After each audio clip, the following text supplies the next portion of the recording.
আসসালামু আলাইকুম। সংবাদে আপনাদের সবাইকে স্বাগত জানাচ্ছি। আমি ফিরোজ তোহা। শুরুতেই আরবে কেবলস সংবাদ শিরোনাম। বাংলাদেশের সর্বশেষ গুরুত্বপূর্ণ আপডেট সংবাদে আপনাকে স্বাগত। শুরুতেই সংবাদ শিরোনাম, পরে বিস্তারিত। প্রথমে জানাবো, শপথ নিতে যাওয়া 6 মন্ত্রী প্রতিমন্ত্রী কে কোন মন্ত্রণালয়। প্রধানমন্ত্রী তারেক রহমানের নেতৃত্বাধীন সরকারের মন্ত্রিসভায় নতুন করে যুক্ত হচ্ছেন 6 জন মন্ত্রী প্রতিমন্ত্রী। আজ রাষ্ট্রপতির শপথ গ্রহণের পরপরই বঙ্গভবনে তাদের শপথ অনুষ্ঠিত হয়েছে। শপথ নেওয়া 6 জনের মধ্যে 3 জন মন্ত্রী এবং 3 জন প্রতিমন্ত্রী বলে জানা গেছে। এরপর জানাবো, রাষ্ট্রপতি হিসেবে শপথ নিলেন মির্জা ফখরুল ইসলাম আলমগীর। দেশে 23তম রাষ্ট্রপতি হিসেবে শপথ নিয়েছেন বিএনপির সাবেক মহাসচিব, জাতীয় সংসদের ভারপ্রাপ্ত স্পিকার কায়সার কামাল নবনির্বাচিত রাষ্ট্রপতিকে এই শপথ বাক্য পড়ান। এদিকে কুমিল্লায় নিষিদ্ধ ছাত্রলীগের উপজেলা সভাপতি গ্রেপ্তার। কুমিল্লা ব্রাহ্মণপাড়া উপজেলায় মোহাম্মদ আনোয়ার হোসেন মিশন নামের এক যুবককে গ্রেপ্তার করেছে পুলিশ। তিনি নিষিদ্ধ সংগঠন ছাত্রলীগের উপজেলা সভাপতি বলে জানা গেছে। আজ বিকেলে সদর ইউনিয়নের নাইঘর এলাকা থেকে তাকে গ্রেপ্তার করা হয়। ব্রাহ্মণপাড়া থানার ভারপ্রাপ্ত কর্মকর্তা ওসি মোহাম্মদ ফারুক হোসেন বিষয়টি নিশ্চিত করেছেন। এবারে জানাবো, ৩৮ কোটি ৫৭ লক্ষ টাকার সাপের বিষ জব্দ, গ্রেপ্তার 4।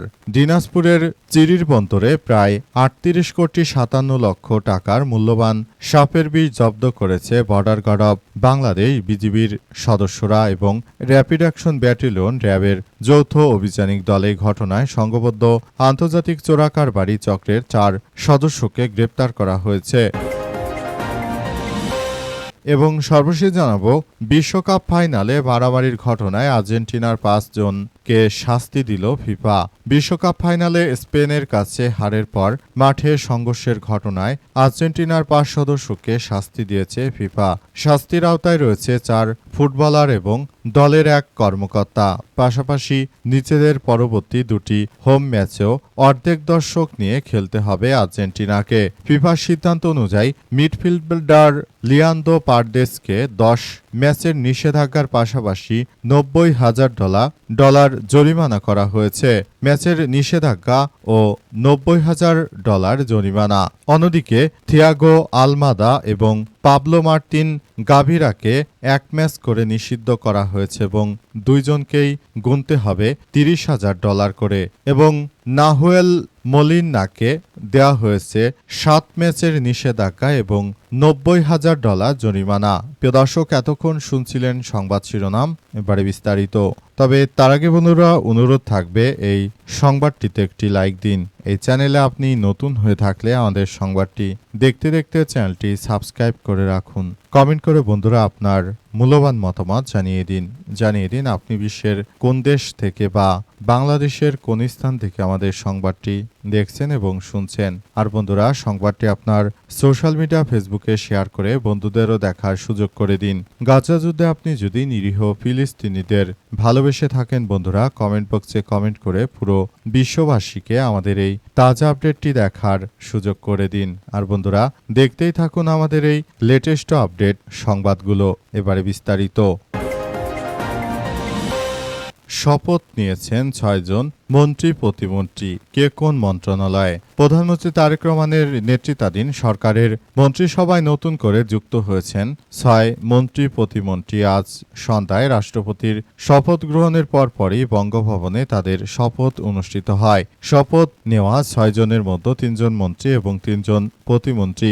নতুন মন্ত্রী প্রতিমন্ত্রীরা হলেন ডাক্তার আব্দুল মঈন খান, স্থানীয় সরকার, পল্লী উন্নয়ন ও সমবায় মন্ত্রী; ব্যারিস্টার আন্দালিব রহমান পার্থ, তথ্যমন্ত্রী; সাচিং প্রু জেরি, পার্বত্য চট্টগ্রাম বিষয়ক মন্ত্রী; এম রশিদুজ্জামান মিল্লাত, বেসামরিক বিমান পরিবহন ও পর্যটন মন্ত্রী; হুমায়ুন কবির, পররাষ্ট্র প্রতিমন্ত্রী; মোহাম্মদ শামীম কায়সার লিঙ্কন, ধর্ম প্রতিমন্ত্রী। শপথ গ্রহণের জন্য এরই মধ্যে নতুন মন্ত্রী প্রতিমন্ত্রী বঙ্গভবনে পৌঁছেছেন।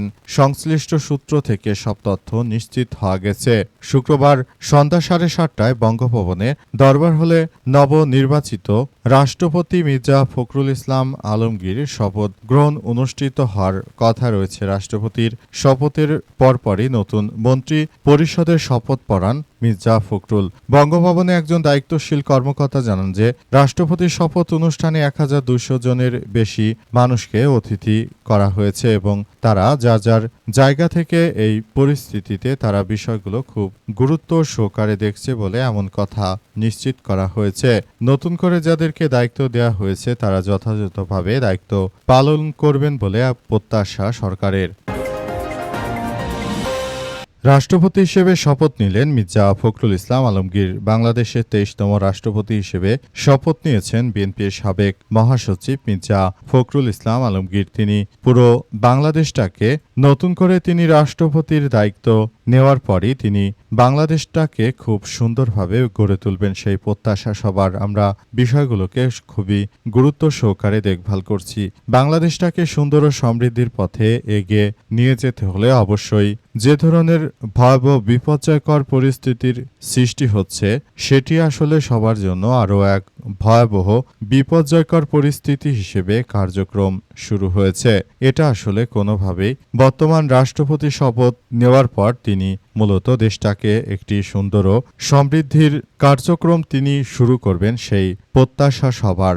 আমরা প্রত্যাশা অনুযায়ী নতুন ও সমৃদ্ধির একটি রাষ্ট্র কাঠামো গড়ে তুলব সেই প্রত্যাশা আমাদের বলে জানিয়েছেন বিএনপির মহাসচিব। সে কারণে তিনি নতুন করে এই ধরনের ঘটনাগুলোর মধ্য দিয়ে চলে যাচ্ছে। কুমিল্লায় নিষিদ্ধ ছাত্রলীগের উপজেলা সভাপতি গ্রেপ্তার। কুমিল্লার ব্রাহ্মণপাড়া উপজেলায় মোহাম্মদ আনোয়ার হোসেন মিশন নামের এক যুবককে গ্রেপ্তার করেছে পুলিশ। তিনি নিষিদ্ধ সংগঠন ছাত্রলীগের উপজেলা সভাপতি বলে জানা গেছে। আজ বিকেলে সদর ইউনিয়নের নাইঘর এলাকা থেকে তাকে গ্রেপ্তার করা হয়। ব্রাহ্মণপাড়া থানার ভারপ্রাপ্ত কর্মকর্তা ওসি মোহাম্মদ ফারুক হোসেন বিষয়টি নিশ্চিত করেছেন। গ্রেপ্তার মিশন উপজেলা সদর ইউনিয়নের নাইঘর গ্রামের মধ্যপাড়া এলাকার আব্দুল ওয়াদুদ মিয়ার ছেলে।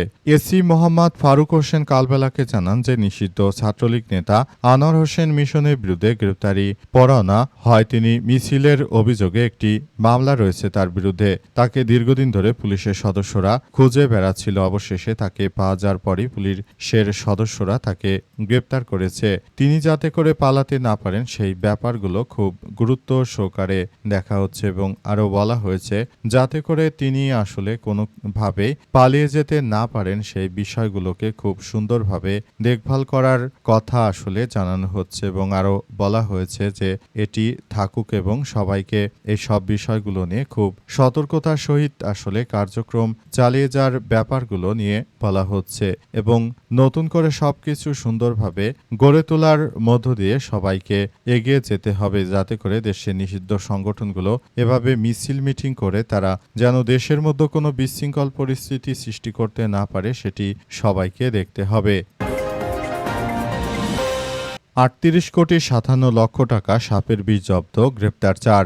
দিনাজপুরের চিরির বন্দরে প্রায় 38 কোটি 57 লক্ষ টাকা মূল্যে সাপের বিষ জব্দ করেছে border guard of Bangladesh BGB rapid action battalion র্যাবের যৌথ অভিযানিক দল। এ ঘটনায় সংঘবদ্ধ আন্তর্জাতিক চোরাচালান চক্রে 4 সদস্যকে গ্রেপ্তার করা হয়েছে। আজ সন্ধ্যা 6টায় এক প্রেস বিজ্ঞপ্তিতে বিষয়টি জানানো হয়েছে। সারা দেশে অনেক জায়গায় আসলে চোরা কারবারিরা তারা বিভিন্নভাবে আসলে কার্যক্রম শুরু করেছে। এই ঘটনার মধ্য দিয়ে সবাইকে আরও বেশি কার্যক্রম আসলে শুরু করতে হবে। তাছাড়া যেন আর কোনোভাবেই এই ধরনের কার্যক্রম হতে না পারে সেই ব্যাপারগুলোকে খুব গুরুত্ব সহকারে দেখভাল করতে হবে। রাষ্ট্রকে একটি ভালো অবস্থানে নিয়ে যেতে হলে দেশের প্রতিটি মানুষকে আরও যার যার জায়গা থেকে দায়িত্বশীল কার্যক্রম চালিয়ে যেতে হবে। বাংলাদেশে যেন আর কোনো ধরনের এমন ঘটনা না ঘটে সেজন্য ইতিমধ্যে এসব বিষয়গুলোকে খুব গুরুত্ব সহকারে দেখা হচ্ছে।